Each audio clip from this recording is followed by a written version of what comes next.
Итак, ребят, всем привет. Значит, что у нас получилось?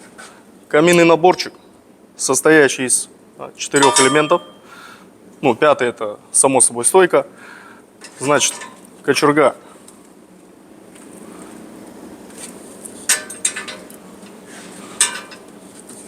Можно сказать, щипцы. Для того, чтобы уголечек подбирать. Лопатка. Само собой, должна быть щеточка. Подмести в лопаточку. Смотрим сюда. Листья кованые нашего производства. Виноградик. Тоже мы собирали. Ничего покупного, кроме щетки, здесь не присутствует. Переходим дальше. Это у нас дровница. Сюда бревнышки будут складываться. Но ее решили мы обыграть также виноградной лозой. Ствол, подсохший ствол, который пустил трещину, его обрезали. Он пустил ветви, пустил сюда. Здесь тоже подсох, обрезали. Дальше. Переходим. Они здесь все переплетаются. Здесь также виноградик растет. Все. Вот здесь переплелись.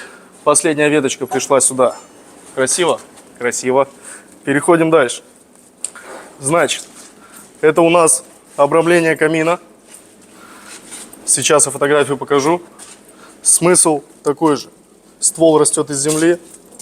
Подсох. Пустил трещину. Пустил веточки. Из еще нормального ствола, образно. Подсохшее мы уже обрезали.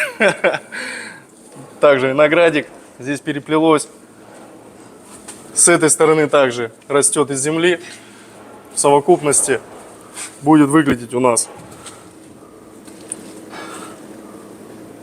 Ля-ля, не подготовился.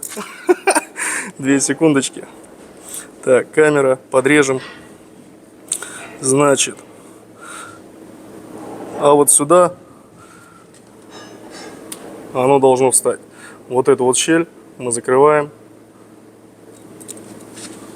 данным обрамлением. Все в одном стиле. Даже ложечку решили обувную сделать в том же стиле, чтобы заказчику было приятно. Все. Всем пока.